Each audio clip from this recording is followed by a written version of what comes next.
What is one of the most powerful ways you can stop the inflammation in your brain now that you realize that that's part of what's going on and that's why you have so much brain fog?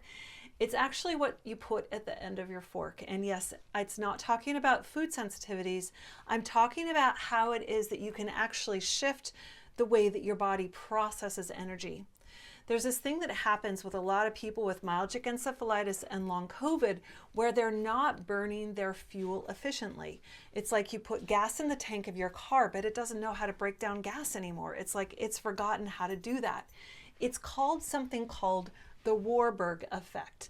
And this is where inside of your mitochondria, inside of your cells, inside the Krebs cycle process, your body cannot take pyruvate and turn it into glucose so that you have consistent energy inside your mitochondria for your body to be functioning normally. What happens is this creates an altered energy metabolism, and you start getting a buildup of something called lactic acid. Some of us have read papers on lactic acid and its high association with people with myalgic encephalitis, chronic fatigue.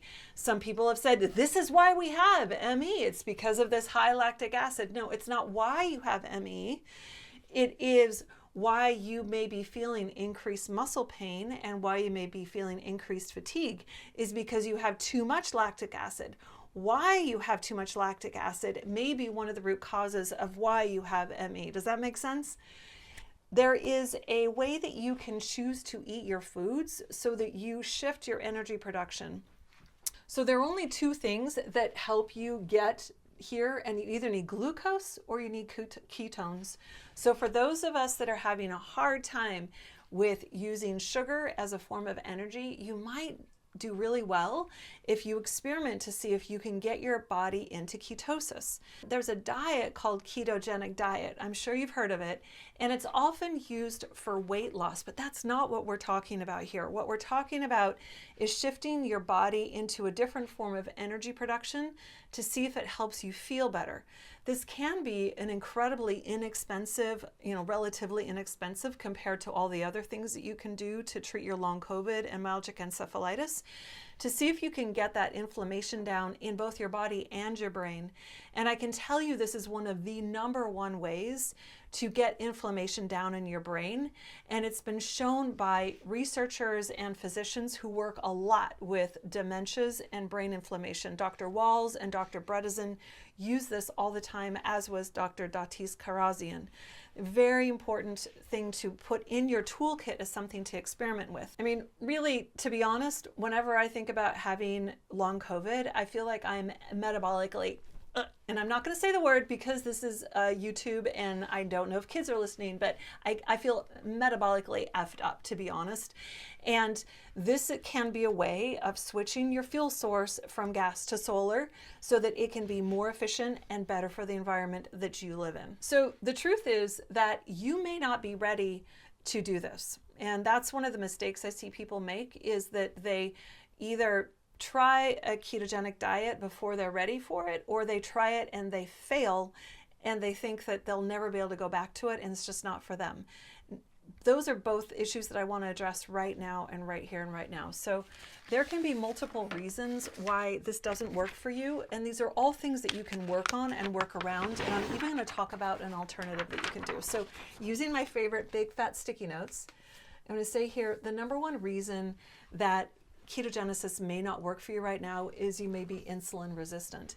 You may eat a meal and your body wants to tuck all that nice little sugar into the cells, but your insulin is not opening the gateway into your cells to let the energy in. It's saying, no way, I'm full, I can't take anymore. This is called insulin resistance, and this is a problem. This can lead to type 2 diabetes. And one of the things is that it's ironic, but sometimes getting people into ketosis, into a ketogenic state, can actually help that insulin resistance.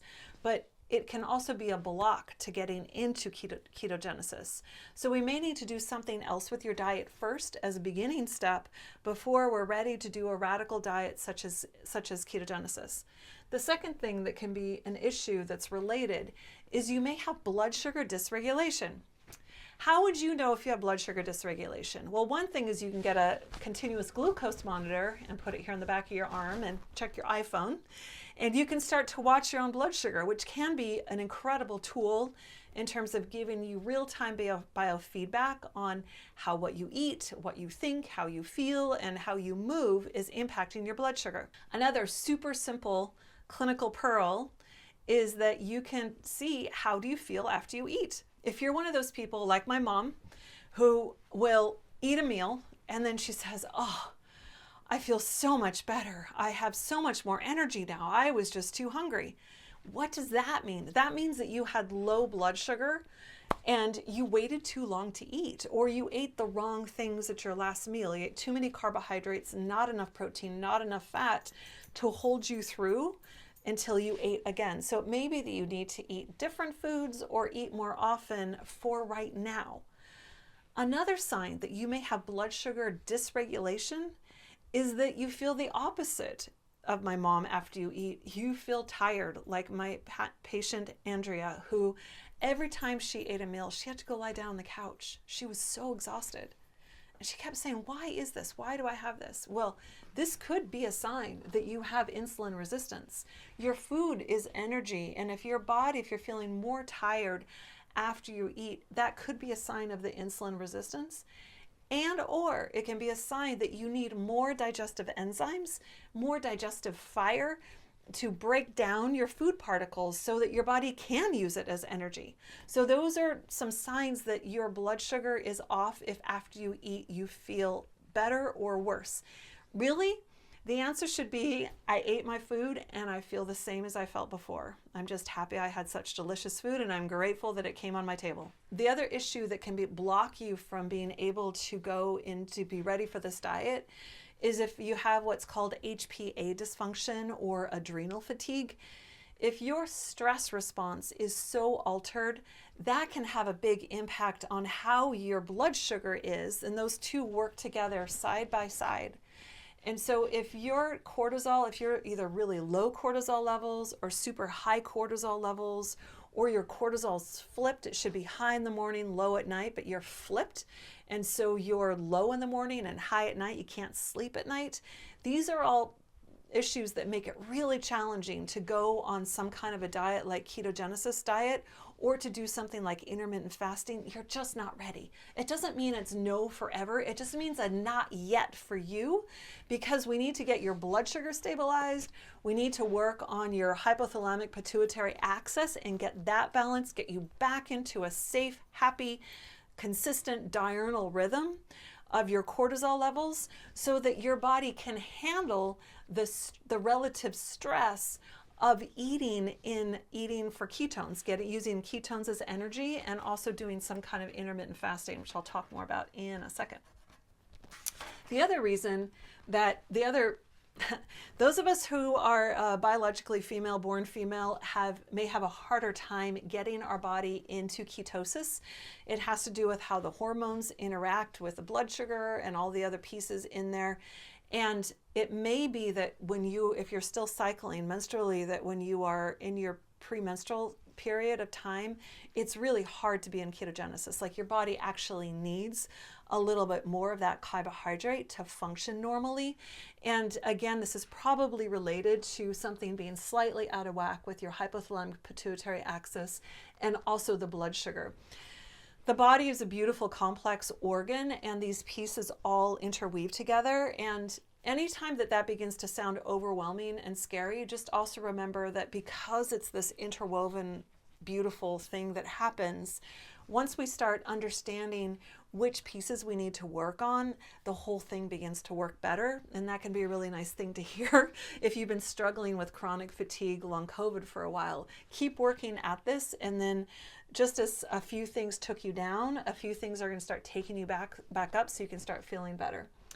The other reason is that your liver may not be able to convert over to ketones very well, and so you may need to work on some of your liver processes first before this can work well for you.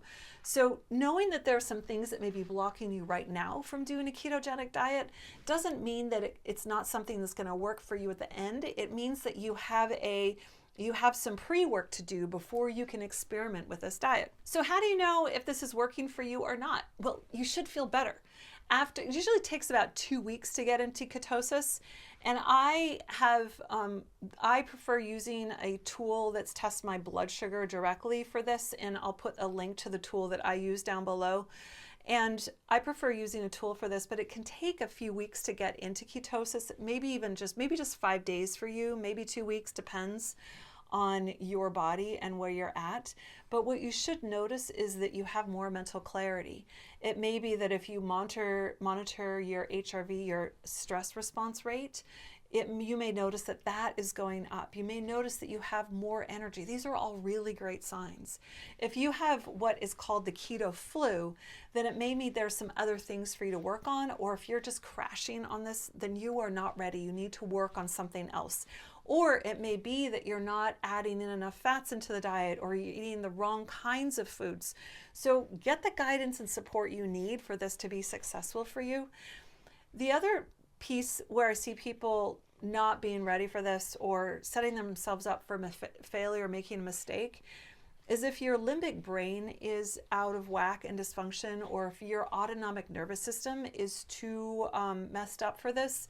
Every time you're going through a fasting period, it can begin to trigger a stress response that can become a vicious cycle in your body. So if this is emotionally hard for you, maybe due to some unresolved emotional eating issues that you want to address, and working on those first before you do this kind of diet is going to really set you up for success. Or it may be that you need to do some limbic work to get your brain to believe that you are safe enough to do this kind of a thing.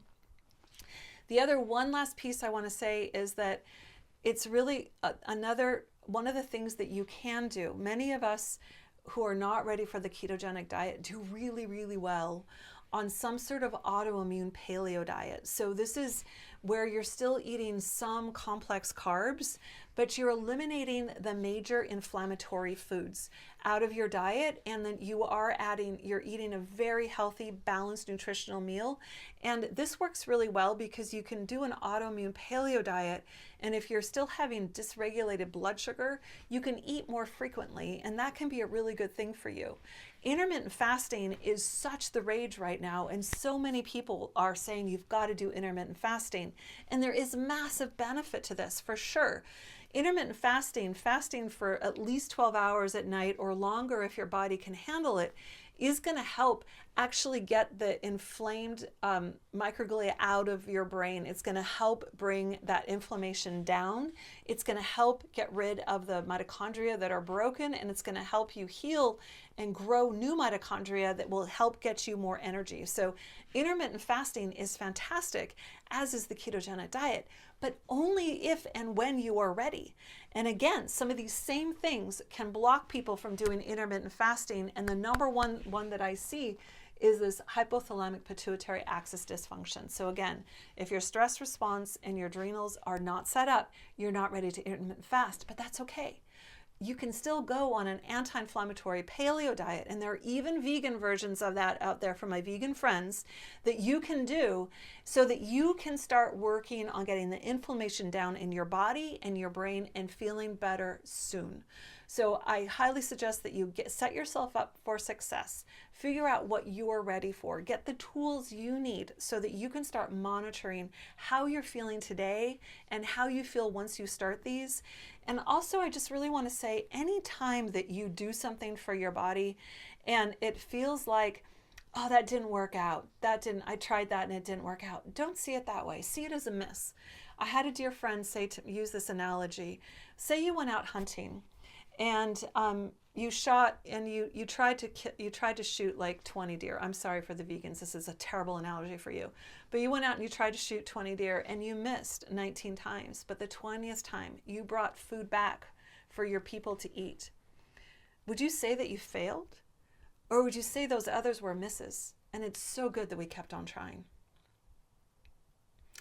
I invite you to keep trying, because I know there's a way for all of us to get our energy back, for all of us to get healthy again. And I know there's a way for you to get there. If you like this video, give us a thumbs up. If you've got comments or questions, I love to hear them. And there are tons of resources down below, and I'll see you in the next video.